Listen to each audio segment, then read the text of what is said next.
Hello, everyone. Welcome to Tuesday night. We are live on the Dr. Boz Show. I'm Dr. Boz, and we have a great show for you tonight. I am super excited. We are almost wrapping up one of my favorite series because of how much it's helped me, how much it's helped several people on my team, and the feedback we've had from people across the globe on shifting atomic habits into atomic keto. Stick around. We are going to talk about that, but we have some announcements first while I do a tradition here on the Dr. Boz Show, which is check my numbers and check in with all of you. So hello, Jerry. Thanks for waiting for me there. And I want to say hello to some South Dakotans that have tuned in. Thank you, Janice from South Dakota, and lots of my followers that are here in Tampa, my new tribe here in Tampa. Thanks for confirming the sound is good. It's always a way to begin my show, actually. And we are going to hop over to this scene and say, I am so excited about this week. One of my favorite times is when I get to learn, when I get to find the conversations that keep me thinking late at night, that really motivate me to do some of the videos that I put out on YouTube, and really help answer some of the questions that I have for my patients that are struggling. And that is at the Metabolic Health Summit. If you have not heard me chirp about this, it's not for those who do not like a lot of science. Here's my ketones coming at you live, and here are my glucose. But I will tell you that what the Keto Summit does for me is it gives me continuing medical education, which is awesome. So glucose is 84, ketones are 1.3. I am about 48 hours into my fast, and I would love it if somebody calculates that Dr. Boz ratio for me.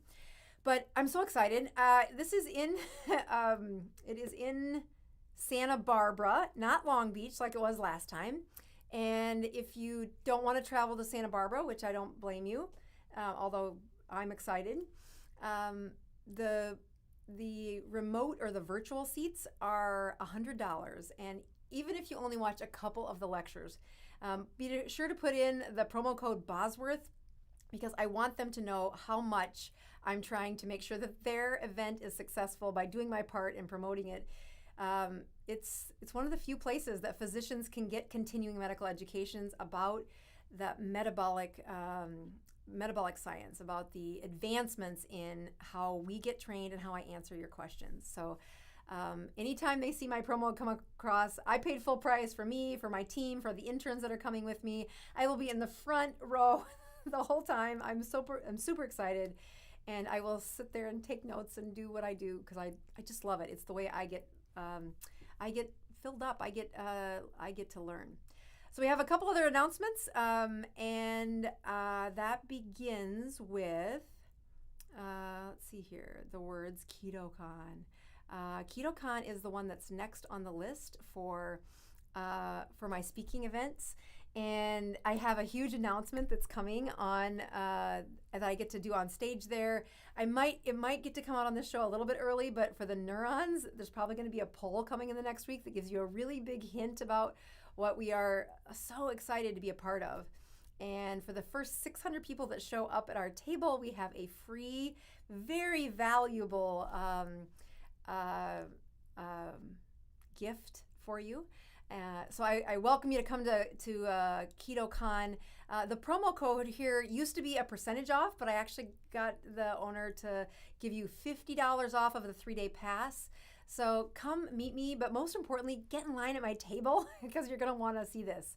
And if you haven't been to Austin in July, I haven't either, but I'm hearing it's going to be hot. So come join me, though. It'll be one of the first times I do the lecture that I've been working on for a couple of months. It's not quite done, but I get to give it the first time on the Keto Cruise, which I leave for on the 15th of this month. All right, so the last announcement is in my now home state of let's see, why isn't that showing up? Oh, no, here it is. Is in my home state of Florida, and that is Keto Orlando Summit. That is in August 4th through the 7th. And again, you can get a discount with using DRBOZ for those tickets. I have a couple of ideas for what I get to speak about on that on that stage. But most importantly, that is a very strong keto community. So if you're looking for keto support, looking for keto community, join us in Orlando, and we are going to have a great time. So I think the summit is like the end of my speaking. I feel like I'm going to be gone every week between now and the middle of August. So join me for that. I do have, let's see, let's go to this one. All right, so a couple of reviews that several of you know that I ask for reviews on this show, and it is something that I can't tell you how thankful I am for those that have written this. On the 28th, just a few days ago, Kathy wrote in. Let me find this review here. Kathy wrote in and said, "I loved this book. Dr. Boz has an amazing way of intertwining a real-life story with scientific follow-through that helps the reader understand why this lifestyle works. I say lifestyle because going keto isn't a diet. It's a way of eating for life, and food for most of the world isn't just eating, it's a way of life. Whole cultures are formed around our meals. I love the science aspect of this because it feeds my scientific brain and it gives the why and how of it all. Thank you, Dr. Boz and David, for giving us this important book into the keto life, important look into the keto life and such a personal view into their lives. I know it is hard to discuss in the world such intimate moments, but it helped and touched so many people. I truly do appreciate the reviews. As I look for not just the Keto Continuum, but we have a couple people who just recently have added to the Keto Continuum that review, but it's been a whole month since anybody's left a review for my workbook. So I'm totally going to put a shameless plug that you have no idea how much this helps me. If you've bought the workbook and you want to say thank you, please, please, please do what Steve did here. Steve Wade writes in and says, "In-depth and complete. I read Keto Continuum well before the workbook came out and am now using the workbook to review and refresh. I have been keto carnivore for 3.5 years and regularly fast for 48 hours, 2 to 3 times per month. I'm 71 years old with no arthritis issues or heart issues. I'm 5'8", my weight is stable between 145 and 150 and should be able to maintain until I don't need my weight anymore. My goal is to stay medication free for as long as possible. The workbook keeps me asking the right questions of myself and maintaining a proper mindset to resist that carb addiction so baked into our system. I am far from perfect and succumb to temptation from time to time, but the workbook has helped me extend the periods between and return to ketosis quickly. I have read all 3 of your publications, beginning with Any Way You Can, and have thoroughly enjoyed your writing. God bless you." Thank you, Steve. It is truly my favorite moments. So the final thing I'm going to say is several of you were super nice to us today when you saw that our website went down and our team were... All right, so let me recap that. So we have an update on, I wonder when that started. It probably started when I was reading those reviews. Right there, huh? Well, the punchline was there are some really great reviews. Steve wrote about the workbook, and I had, but that was the last review of the workbook, which was over a month ago. So please, please, please go to Amazon and leave me a book review if you've read the books. I love reading them. It really encourages me when I think about writing another book, which I'm not considering yet. But it really does remind me how powerful it is to teach through what I do in an exam room, which is talk through stories and make sure that patients understand their story really does matter. But also just to see that it's rewarding in a much bigger scale through these books. And your reviews are my sales. That's what I rely on. So thank you, thank you, thank you. The other thing I was trying to point out is our website went down today, much like my sound just went down a couple minutes ago on the scene. But our website went down today, and by 3 o'clock I was panicking if it was ever going to come back to life. It is, thank you for those of you that emailed into our channel saying, "Do you know this is down?" And I'm like, I wish I knew why. We have a pretty good idea why, but that's also why we're putting the energy into our new website, which for any of you people out there that know about WordPress, they say when you have a WordPress site, which is what I started with on this channel, if you've got 10 plugins, maybe 15, 20 is a lot. We we have 78 plugins. So every time it breaks, I think, oh, don't die yet. We're coming. We're trying to build it as fast as possible. But it is. So thank you for letting us know. I do want to push you to go click on bozmd.com and click on the store, because for the first time, all of our products have a video associated with it. And unlike the videos you'll find on Amazon or on YouTube, nobody has to censor these. I can have them as long as I want. I can say the things I want, and I can tell you what I think about when I was either making these products or why I put my name on them. So give a shout out to anybody who's had a chance to look at our videos, but I would go to the store and just take a peek at what we did on that site. All right, so I have a couple of really great things for you tonight, and we are talking about the third law, which is mastering showing up, making life easy, and that sounds really good to me right now.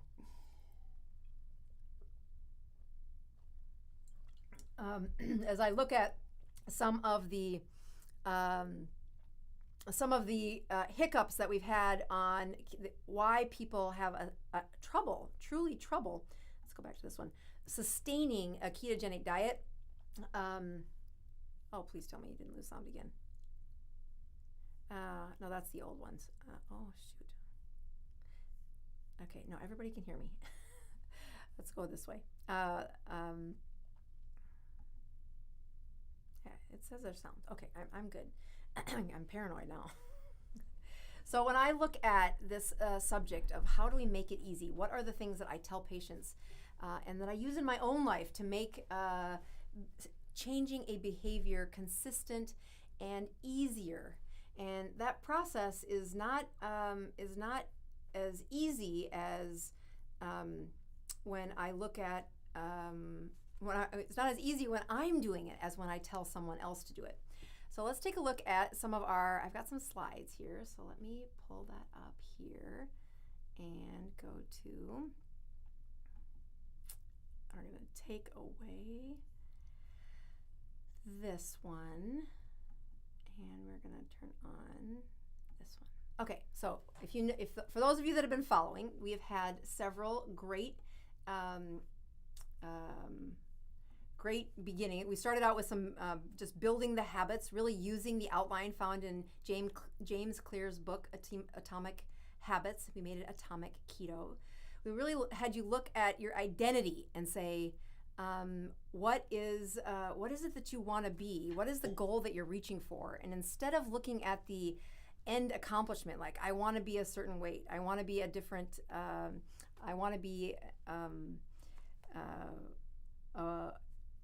want to write a book. Instead of looking at the outcome, study your identity. I want to be an exerciser. I want to be a runner. I want to be a writer. That your identity really is rooted in those people who make a change and stay there. We went to that identity mindset, really worked on that. We have a playlist now of our Atomic Keto, so if you're looking for some of the punchlines, they are all chaptered, so you can go to the sections where I'm really talking about the section of the book. And for those of you that want to, my stories show up here on Tuesday night, but I think some of the best stories, and some of them are told well in the email, some of them she keeps more private, and I try not to out her on Tuesday nights, is my sister-in-law who helps write the emails, and she's been using Atomic Keto to work on her habits. So we went through some relapse steps and what that does in some cases versus others. We also went to what happens when you do a few things that make it fail.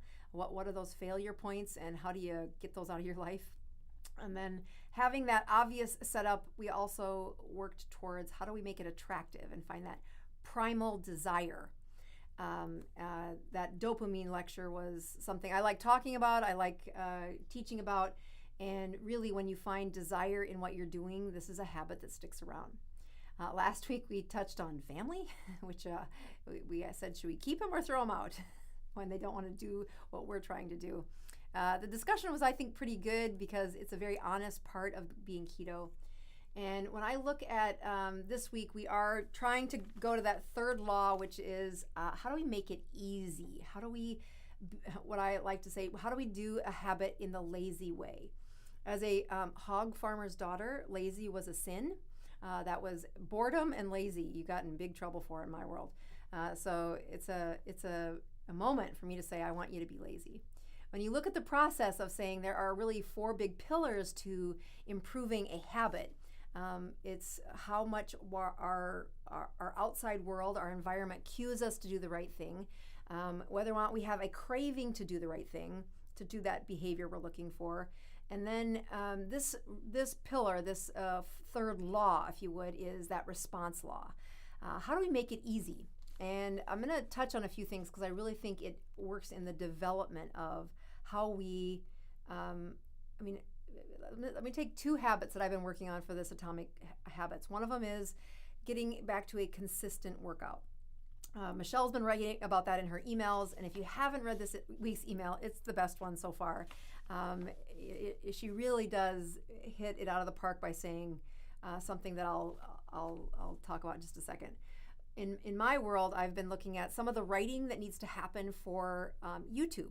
Writing a video starts with a script, which means the writer, which is me, the teacher, needs to have that outlined and written down. And when you're looking at a habit, like I'm looking at being a more consistent writer, it's not easy. I have a lot of other busy things that I like to do. Sitting still and writing requires that I get all this other noise out of my brain. And I know that when one habit in my life starts to do better, other ones do too. So I've been piggybacking that. I was trying to get a better workout, and I was also trying to say, how do I find that rhythm of writing that I've found a couple of times, hence the books that are on Amazon. But that process seemed less chaotic. I don't know. So I've had some moments where I was reading the book and I'm rereading the book, preparing for these lectures and saying, okay, so when you look at something that is, you're trying to optimize, I'm trying to say, I don't want to spend 4 hours writing a script for YouTube. I want to find the behavior that changes enough that it's attractive, and then the next week or the next layer of improving that habit gets easier and easier. But I can get stuck in procrastination mode. I can write an outline and think, okay, I'll be fine. I'll just wing it. I'm sure I know what to say. Then I get in front of the camera and I'm like, oh snap, I really do need to actually write down my thoughts better because it doesn't turn out well. I spend a lot of time figuring out what should have been done with a very focused, well-organized flow of thoughts. And when you look at our thumbnail, our title and thumbnail for tonight, we talked about we want you to master showing up. And when we look at habits for making them easy, there are a lot of things that get put in the steps for doing a habit. Like Michelle's working on working out. I'm working on being more consistent with my workouts.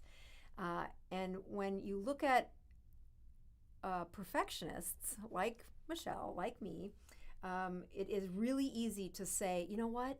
I have my oldest son applied for the United States Air Force and got all the way through the acceptance process until a hearing test actually didn't make it to the right people.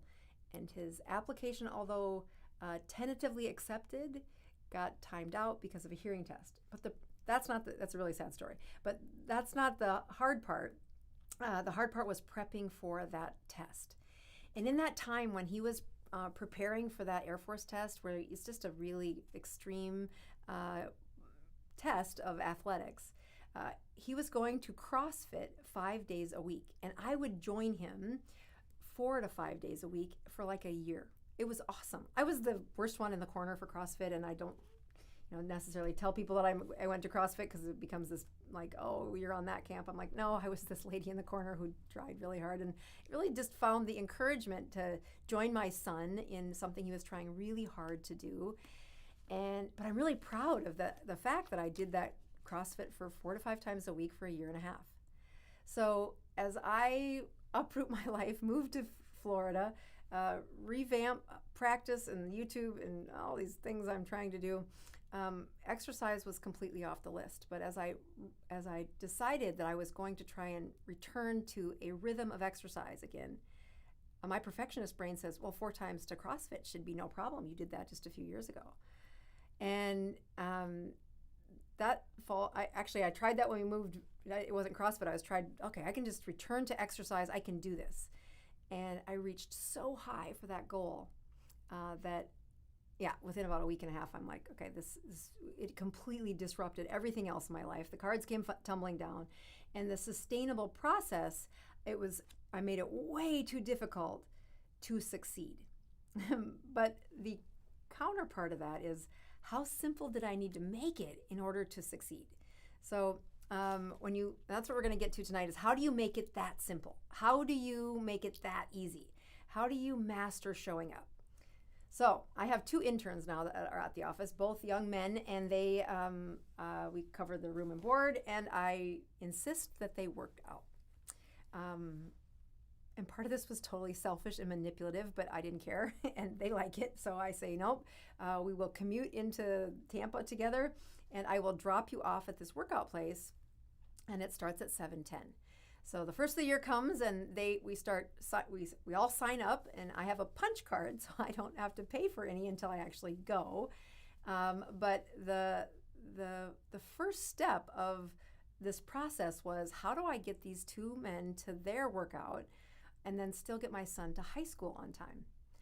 And the lowest common denominator for me to succeed at exercising was getting in the car and getting them to the workout, just dropping them off, having them hop out of the car, and then they take an Uber or Lyft to the office when their workout's done.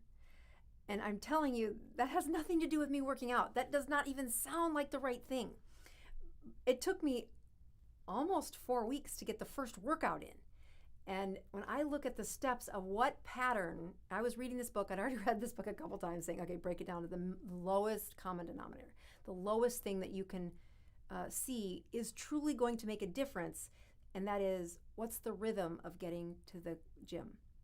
So we've been taking the boys for almost 4 weeks before I got to the first workout on Mondays. And of course, I proclaimed to them that I was going to reach for 1 workout a week, that I would not go twice a week until 1 workout a week happened 4 weeks in a row. And my perfectionist self was like, oh my goodness, you are so pathetic. You can't even get there once a week. I mean, I think I made it 3 weeks, and then I missed a week. And then I had to start over.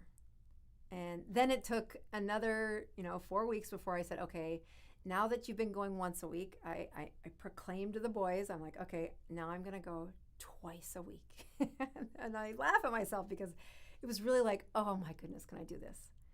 And when we talk about my reward of what I allowed myself after I was going twice a week for 4 weeks in a row, but that's part of making it attractive, which is next week. This was make it easy. So the lowest common denominator for me to get back into the process of working out was driving to the gym. I didn't even get out of the gym. I didn't even get out of the car for almost a month. And then I allowed myself out of the car 1 time a week. And I would still drive to the gym and drop them off. And they do their thing. They can't keep going. And I'm like, okay, keep going. I used to be 21 too, or 20. I'm not anymore. And it's no excuse to not really have an exercise rhythm though. So as I looked at several of the things that really hit home in changing behavior, it was identifying what are the steps to get me to a workout. And who knew that driving a car was as little as I needed to go. Just drive the car to the gym. Don't even get out. That's a pretty low common denominator. I think if I go here, it does give me, that I needed to forget about my goal and really work on the system of what does it look like in my life to add that behavior back. And it was tiny at first. It was this make it easy and master showing up. I had to drive them to the gym every morning because it would have really been, an ego thing that I couldn't keep the rhythm organized enough to deliver them to the gym. So that was just enough motivation for me to start this behavior. And again, I didn't really focus on, well, what do I want to get out of this? Do I want to have weight loss? No, I like it. I like what my brain does when I work out. And then I knew that this goal was a direction, but it was this system of how do I put in place the lowest next step in order to advance.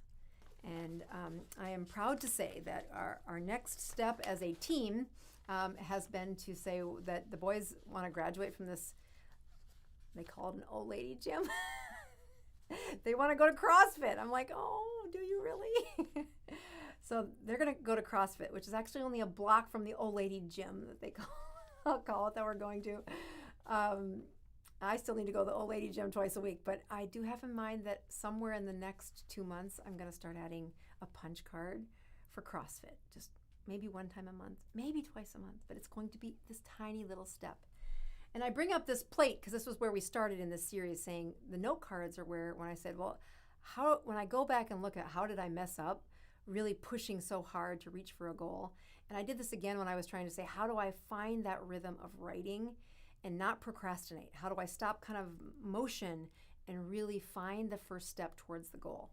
And there are several rituals involved in what I do for not just the workouts, but also for what I do for changing behavior, like trying to write a little better, trying to find that rhythm a little better.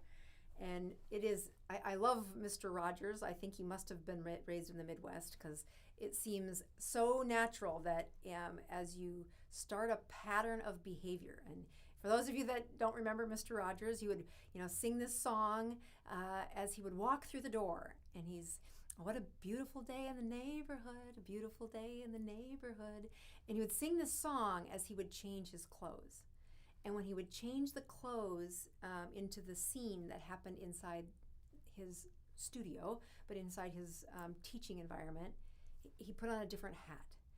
And as I was reading James Clear's, set up that environment for success, set up the places that make it really easy for you to do the next thing. That the environment I set up for the workout was, don't disappoint these two boys. Your job is just to give them a ride, to get them to the gym. And that's a pretty low bar in my world. That shouldn't take a lot. But it was setting up the environment that that's what my goal was. And once that goal started, then I could raise it one little step. And not shoot all the way for CrossFit training again. One little step. And now we're going to do it twice a week. And I'll tell you my reward next week. All right, so again, the reason we're doing this series is on the Dr. Boz Show, I don't like to dabble in, here's a few rules about keto, run your way. I really do like helping you change behavior. And when I look at the best outline for saying, what do I tell patients to do? How did I walk them through a sustainable change? It is that book, over the shoulder, Keto Continuum. And the workbook, actually, I think, it's over there too. The workbook and the book of Keto Continuum. If you want to see the steps of behavior change that I have outlined, that if you're my patient in the clinic, we are going through these pages in the book to get you to change behavior. Because all the prescriptions in the world don't last if your behavior doesn't change. So I try to show up on this show and tell you, yes, I struggle. Yes, I've screwed it up plenty of times. And I'm here to talk about how to get it right. So when I look at ways that improve people's, not just their outcome, but improve their ability to sustainably change and then motivate somebody around you to change. That is what I really find in a strong community is you're working on something. I mean, I'm working on becoming better at exercise, but I'll tell you, these two interns probably haven't worked out this consistently since they had coaches in high school. So the community gets better when you take a little step in the right direction, and then you bring that little net of how can I change the ones around you? And that's what I try to do on this show. I could tell you and answer all your questions on keto, which I could do for hours. But what I'm really trying to motivate people to do is find the changes that are sustainable. Because there's a couple of really great videos we're working on that'll be out on YouTube in the next couple of months that you're going to see how valuable and how important it is that when people change their eating habits to a ketogenic way of living, keto, carnivore, whichever layer you're at, reducing the time that they eat, adding that time restricted eating, and then really stressing their metabolism with fasting, you're going to see why we do all that with some of these videos that are coming out, because it does really great culmination of why we do this. So if you haven't left me a book review, please do that. But if you are looking for the steps on how did I apply atomic keto in the keto space, it is in that book, Keto Continuum. All right, so we are going to now hop over to one of my favorite parts of the show, which is your questions. So each week I have this wonderful team on the backdrop taking your questions, putting them in a document for what can we look at for answering. It looks like we have about 7 questions on there now. So they're selecting questions for the ones you've typed in. So we'll try to get to as many as possible. I also have carefully set up a couple other things that I tried to use last week, but it turns out I didn't have it all the way turned on, and now I don't have that mistake again. I'm ready. So let's get to those questions. All right.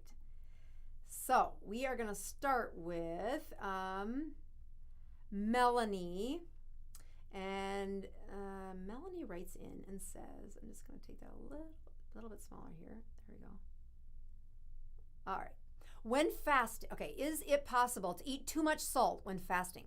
I think I may have had a mini stroke during my fast. I was eating several salt rocks. So this is a very valuable lesson.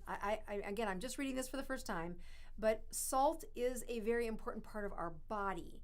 But I don't know how old you are, Melanie. I don't know what your other health problems are. And I don't know if a stroke really happened. But when you add salt, what does that do to your system? It holds water in circulation. It keeps that the body processing salt throughout their day, but also throughout their fast. You'll often hear when people are struggling on their fast, when they don't feel well, they have not replaced the minerals that they need to be consuming that are found in all of our foods, and when you fast, you stop eating. So when we tell people to have salt during their fast, we are trying to approximate the salt that they are eating when they regularly eat. I find that when I'm young, I'm 50, but I'm relatively young, I'm healthy. I do not have high blood pressure. But even when I started adding salt, this is when I went from trying to fast using, I swear, a gallon of bone broth every time I fasted, to eating less during those fasts. I couldn't do it without salt. Salt was the first step saying, oh, I needed to do that. But when I did that, the first time I ate way too much salt. My blood pressure probably went up. I didn't check it, but my swelling in my legs went up. And that's a real problem where the shift of the osmotic pull can't be that dramatic, or your heart will respond appropriately with raising the pressure. And the way that happens, you have a heart, you have a bunch of hoses that run around your body delivering fluid filled with oxygen and nutrients and salt. And when you fast, you wring out the water, and you can lower the blood pressure to the point where they just feel awful. They feel super tired. They can't hardly stand up. The drama is real because the volume of fluid in their hoses has escaped. And when I look at how well that process changes when they're adding salt to their fast, it's proportional to what your kidneys have been processing. So this isn't the first time I've seen this type of question. So Melanie did respond back in saying she's 65 and she's got a thyroid medication that she's on. But that process of replacing the salt during a fast, it's not the first time where I said, I think I had too much salt. It shot my blood pressure way up. Blood pressure is still a very important part to monitor during a fast. It is still a very big predictor of how your body is doing. We have a couple people that are coming to the local Tampa support group here, and if you're looking for one, please come. It is free. We do it every Tuesday from 8 to 9 o'clock at the bowling alley, or the Pin Chasers here on North Armenia. But we've got a couple people that are really struggling with blood pressure. It looks great during the day, but for that first 1 or 2 hours after they wake up, their blood pressure's high. And we're working through that by talking through the importance of what they're doing to improve their blood pressure, whether or not those medications are staying or coming off. But it isn't in the absence of looking at their blood pressure. You must be looking at blood pressure is a really important predictor for longevity, for life. And when it's too high for too long, especially in a fragile system, by fragile, I mean, what does the inside of your blood vessels look like? What does that endothelial layer, which is the kind of the inside skin of the tunnels of your arteries, how crunchy is that? How crispy is that? And when your blood vessels, when that endothelial lining of the arteries is fragile, it's hard. Shoving the blood pressure way up can cause a plaque to dislodge. It can cause a stroke because of the high pressures. So I tell you this to say, if you were following the things in this workbook, it says you have to be checking blood pressure along the way. You don't get through the first 4 steps without saying, show me your blood pressure, show me your blood pressure, show me your blood pressure, show me your blood pressure. And don't show me, show you. The blood pressure needs to be controlled. You need to know this. And it is a wonderful barometer for saying, just watch what happens. It's not stagnant. The healthier you get, the more flexible those blood vessels get, the better we can control that blood pressure. It is, it's always amazing to me that the only answer I knew before, I don't know, for the first 10 years of my medical career, the only way to lower blood pressure was, yes, they could exercise, but nobody ever did that. So blood pressure meds it was. And now I'm very impressed with how many blood pressure medications we've stopped and how many are a much reduced dose for what they used to be on. Okay, next question. That was a good question. I've had that before, and I've looked for a good way to answer that. Where is my clicker? Here we go. All right, Susie G writes in, Dr. Boz, can you talk about keto and polycystic ovarian syndrome, PCOS? I've been doing keto for 2 years and just recently got diagnosed with PCOS. What should I shift? Dr. Boz ratios between 40 and 60s, elevated DHEA and AM and glucose is 76. So she's got pretty good numbers, actually. And Susie, if you could write back in and just say how old you are, how old you are, and then what's your body weight. So when we look at polycystic ovarian disease, that is a chronic inflammatory problem of the ovaries. When did that chronic inflammatory problem start? Probably 12, when they started ovulating. That young girl was exposed to excessive insulin. She had processed carbs, she had plenty of processed carbs, and she probably had more stress than she should have, which is a lot of teenagers today. She probably didn't have 8 consecutive hours of sleep, which is when that stress gets reset. She pushed herself in high school like many. I have high schoolers and young college kids. They really do push. And I am so proud of my youngest son because he is the best sleeper. He's in bed by 9 o'clock. If he is studying for a test, he's in bed by 9 o'clock. He'll get up at 4 o'clock in the morning to finish studying. I just think that's remarkable. Now, the other two were not that way. I just didn't quite get the message across or something. Or maybe it's the kid, I don't know. But that process of when does PCOS start, it started a long time ago. You say, but doc, I just got diagnosed. How does PCOS usually get diagnosed? It's often an ultrasound where they're looking at the cysts inside an ovary. Well, your ovary makes a cyst every month when you ovulate. And when the inflammation is chronic, that old cyst doesn't regress to nothing, which is what it's supposed to do. It hangs around. And then it makes it harder for the next ovulation or next cycle of the egg to do what it's supposed to do. So when they look, does keto cause PCOS? No. Is it actually one of the reversals of PCOS? Yes. So as I look at some of the questions that I would ask, it would be, so what's your weight? How much weight do we have to lose? Because it is that BMI really does get closer, and as their BMI gets closer to that 23, 22 to 25, it really does change the improvement in are we reversing, because you've got millions of ova, of eggs in your ovaries. And usually PCOS is talked about because they're trying to get pregnant. So I give you, first of all, lots of hope that this is a reversible process, but it's an average blood sugar that's much lower than what it might have been years ago. These current numbers of Dr. Boz ratios from 40 to 60 are really good. A blood sugar in the 70s, very good. I would want your hemoglobin A1C or your average blood sugars to be in the 80s or an A1C less than 5. And that's a really lofty goal. But the way most of my patients who've had PCOS who are trying to reverse it or who are trying to get pregnant, they have to fast. They have to go with times of none. And that is how you reverse. You say, oh, I have an elevated DHA, I have elevated hormones, essentially sex hormones. What should I do? And if you're a young person, which I don't still have her age yet, but it really does, there's lots of hope for how much you can resurrect their surge of hormones and then they relax, and surge their hormones and relax, which is what ovulation and that follicular cycle is about, a surge and relax. And when they've had a chronically elevated level of hormones, that doesn't work.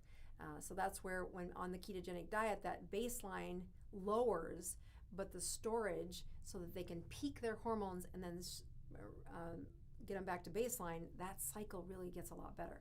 So when I see that you're doing a lot of things right, I would want to know, how often do you fast, and how narrow is the eating window? So just kind of, the eating window's got to be pretty good to have Dr. Boz numbers like that. So keep up the good work, and if she does answer those questions, I'll swing back and update that answer. All right, let's go to the next question. All right, so Mimi D says, hello, can we drink our ketones during a 36-hour fast? I have done them in the past with peak tea. First of all, love peak tea. One of my I'm not a tea drinker, but boy, that's the best tea I've ever had. And if you're looking for what we're talking about there, Dr. Boz favorites, there's a link there and a promo code on the Dr. Boz page too. So when I look at people during a fast, I talk about what is good, what is better, and what is best for what to do during a fast. All right, so let's start with good. When you're fasting, and again, this is where I started out. I fasted my first several times by drinking. I still let fat be in my coffee, and I would have bone broth that my mom would make, actually, which was filled with fat. I mean, there was plenty of calories in there. I could have lived on bone broth probably for 100 days. There was just so much nutrients in that bone broth. But there was a huge mental shift for me to not eat or chew anything. So the first probably dozen, maybe 2 dozen fasts I did, I was good. I had fat in my coffee, and I had bone broth with fat in it. Sometimes I even took some MCT. Okay, that's good. The next one that's better is if you're fasting and you run into a problem. The key thing to bridge you over this, we're trying to stress your system. We are trying to push your mitochondria to make energy, to make ketones when you didn't supply any energy. You're having to pull it out of storage. But there are points where this stress is really uncomfortable and people freak out a little bit. So yes, I did bone broth, that was the good level, but a better option is to drink the ketones. In fact, I've gone as far as to say when people are taking supplements, I would have them not take fat. Don't take MCT during the fast if you can help it, but you can drink your ketones. Why? Within 10 minutes of swallowing a ketone, you have it in circulation. And again, that energy is either used, you either burn those ketones or you pee them out. So it really doesn't have a lot of net change for energy going in that you now have to store if you're not going to burn. When I was drinking all that fat, I did not lose any weight. I did not lose any weight because I was drinking as much fat as I was probably burning. When you burst with ketones, so you drink ketones during a fast, it's a short trip to feeling better. And I tell patients, just dose it. I mean, have a small amount, and if you can get by with only a small amount, you will feel better. And the powerful part is when you are looking for stress, you're looking for energy in that stress, and you deliver a ketone to the mitochondria, the burning of ketones signals the production of ketones. So it is not only just a solution for the moment, it's a solution for the next hour and the next 3 hours and even the next day, because that signal is saying, hey, we ran out of food there.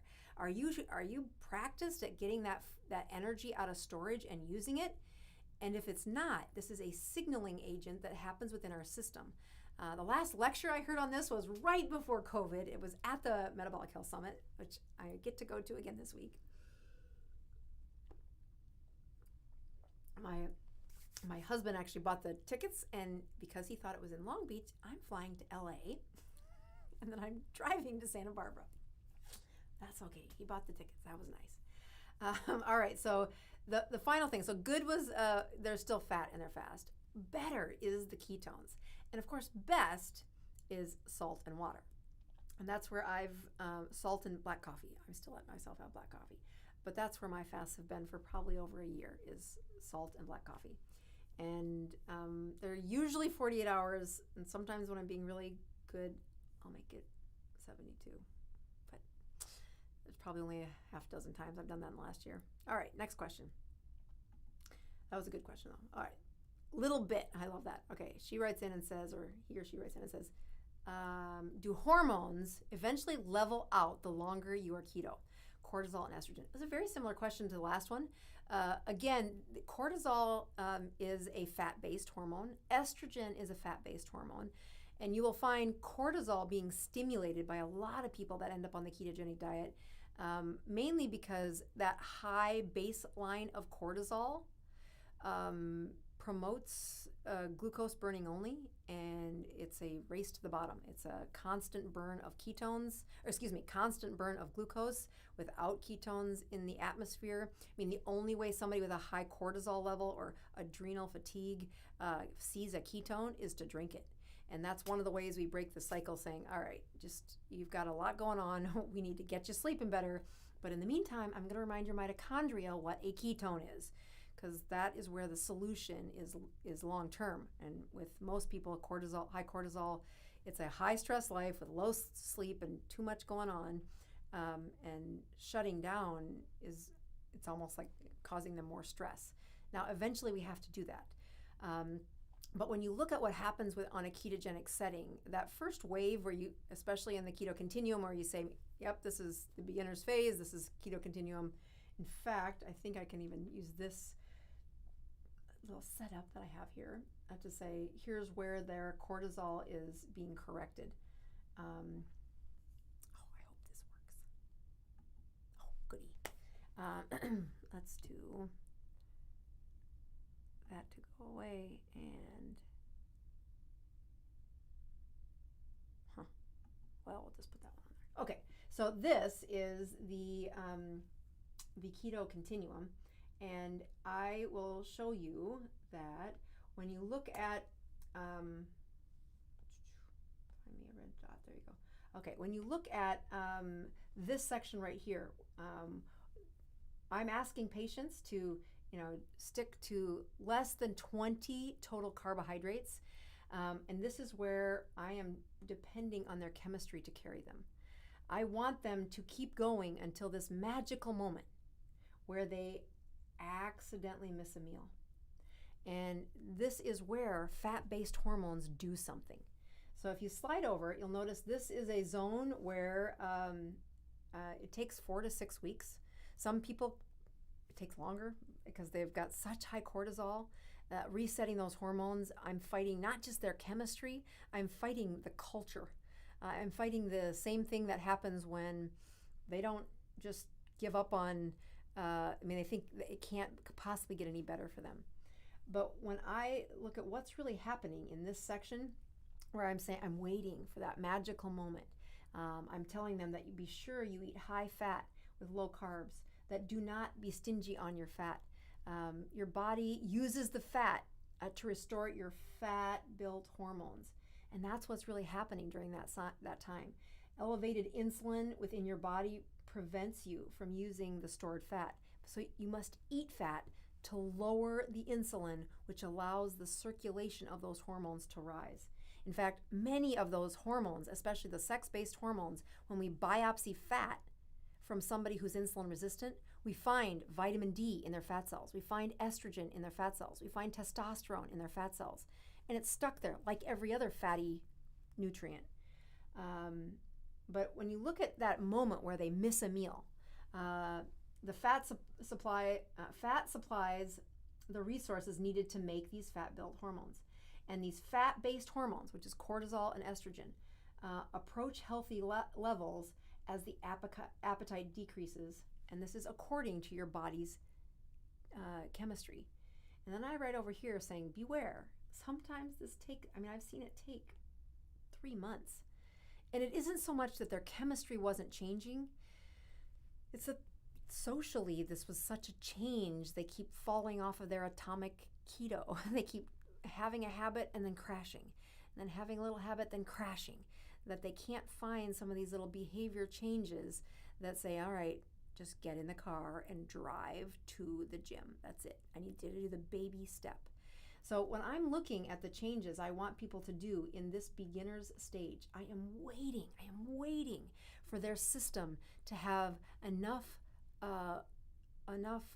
pulse or churn or surging and falling of fat-based hormones. And so when you ask, will these hormones eventually level out when you're keto? Yes, but you gotta be lowering the insulin to do that. That's where get out a chronometer app. Do not fart around and play with, oh, I think I'm about at 20 carbs. I've seen that fail on more times than that it's just so frustrating because they're trying so hard, but they're not counting carbs correctly, and there's no way their insulin's gonna get lower. When they really do step over the threshold, this surge of satiety, that the hormones that allow us to feel full, they're not the kind of person who ever thinks you can skip a meal, but they accidentally skip a meal. And that's the sign that their ghrelin is higher, another fat-based hormone. Their satiety is higher. And they didn't really have to do much to get that to be able to feel that. All right, so that is a really good question. I could do a whole lecture on that one. And I am doing a couple of those lectures coming up. So be sure to check out KetoCON and get a Dr Boz, KetoCON.org. We're going to do one more question here. And the other major speaking event I have is at the Keto Summit. So be sure to check those out and come hear my lectures live. Ask me your questions in person. All right, 2 more. Anna says, I've been keto for 2 years, lost 40 pounds, but lately I feel dizzy or lightheaded for over 2 months. Do you know why? So I would check blood pressure. There are set points where the blood pressures, those blood vessels that I was talking about to the other person, they've been stiff. Their endothelial lining is crusty. And slowly autophagy is happening, their body is repairing, and their blood vessels become more flexible again. And what happens when the blood vessel is no longer this stiff lead pipe? The pressure inside goes down. So I tell people this is a time to check your blood pressure, go for a magnesium float. Don't ask questions, just go for the float. Do a magnesium float. And I wonder if the answer isn't in your blood pressure, that it's better than it used to be. And that either means you need to replace some of these minerals, not as fast as the gal did that asked the first question, but enough that your body can keep up. Last question, Susie writes in, Dr. Boz, should I be concerned, that I'm not taking enough calories? I don't want to lower my basic metabolic rate, BMR, but sometimes I don't even eat 600 calories with OMAD, still not dropping weight. Well, there is a formula there. So your body, your basic metabolic rate there is a season of that is related to calorie consumption, but it is specifically when those fat-based hormones, the ones I was just talking about, are not churning. So it is often sometimes where I get people who say, I'm just eating so little and they've really rushed to OMAD. So if they went to OMAD and they did not go through some of those beginner steps that are in this, let me just do this for a second. Let me do, good. And we go, I know I'm going a little bit over, but hang with me. There we go. So when I look at people who jump down to OMAD, which is number 7, and they skipped this guy, they did not wait to feel that they were keto adapted. I push them back up and say, I need you drinking all the fat. I need you starting over. I need you counting 20 carbs. You didn't get enough fat to really improve those fat-based hormones. They said, well, everybody else on keto does one meal a day. I should be able to do that too. And if you did not resurrect your fat-based hormones, if your insulin was high from the beginning, it doesn't get out of your cells. It cannot surge. And they don't feel good, and they don't lose weight. So having that beginning setting where satiation, they feel full. They're so satiated, they accidentally forgot to eat. And then that's not time for OMAD either. And then we practice 2 meals per day, 2 times that they're eating per day. So if you jumped to OMAD and you skipped some of these steps, it's not uncommon that you don't have the health of your endocrine system to support the magic that happens on a ketogenic diet is because you do have fat-based hormones in circulation again for sometimes the first time in years. Their sex drive is back, their skin looks gorgeous, their energy is good, their brain is functioning good, and their hormones are on their side. It's not so stinking hard. So I don't know if that's your story, but that's a common story. And it's usually accompanied with no weight loss. Sherry's question said, I just went because Sherry's one of my favorites.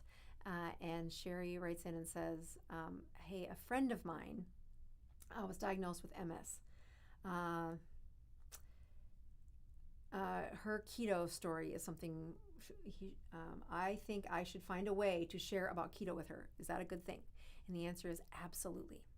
So MS is one of the things that's touched my heart as not just a physician, but a friend. In the Midwest, where the sun is low and vitamin D is low, or the sun is, not, oopsie, I was trying to erase that. Let's go over here. Where the sun is low, the vitamin D is low, MS is common. I have girlfriends that are my age in a wheelchair. And MS is an autoimmune disorder. So just like a thyroid is an immune system that attacks a thyroid, and lupus is an immune system that attacks blood vessels, multiple sclerosis is an immune system that attacks oligodendrites, which are these cells in your brain that produce the lining or the fatty lining that lines the wires in your brain. And when it's attacking, you got to get the white blood cells to stop attacking. That's the goal. And we have lots of immune modulators, but it wipes out the person as much as it wipes out the MS, or as it wipes out the autoimmune problem. So we know that one of the lectures I thought I was going to get to, it's not done yet, but I'm working on a beautiful lecture on MS, on autoimmune disorders. It's on autoimmune disorders, and the topic that I'm using as the teachable subject is MS. When people think of autoimmune disorders, they think of thyroid, I think, and I think they think of rheumatoid arthritis, but it's really unfortunate that they don't realize multiple sclerosis is an autoimmune disorder. Your immune system is attacking itself. And it was years of that cortisol, the one that's saying, is my cortisol ever going to be normal? Being too high, under too high a stress, and not having that fat-based health to support it. And it's very sad. I've buried patients with it, and it's awful. So yes, I would encourage that. All right, we're going to check my numbers, and we are going to call it a night. Let's go back over to our little chat. If you are watching this on replay, I want you to know that this Atomic Keto series has been something that we didn't pick by accident. We picked it because we're trying to help you actually make sustainable change. And of course, you're probably watching this because you're trying to figure out keto. But if you're looking for the best step-by-step guide of keto and the changes, the fastest way to learn it is still the online course. It is a powerful and quick process that is the shortest little lessons and videos that some of them were filmed in Hawaii while we were in the pandemic. So 1.6, a little bit up, and glucose is about the same. If somebody wants to do my Dr. Boz ratio for me, I will say that the workbook is the cheapest. The workbook is the cheapest way to see the lessons we use to sustainably change behavior. And of course, if you've used either of the products, we would love you to write a review on Amazon. All right, everybody, that's a wrap. We have another good show for you next week. And if you're in California with me at the Metabolic Health Summit, please come and introduce. I'll be in the front row. That's where I sit. And otherwise, for those of you that are supporting the people who are teaching me, I can't thank you enough. I will see you next week. We are the Dr. Boz Show.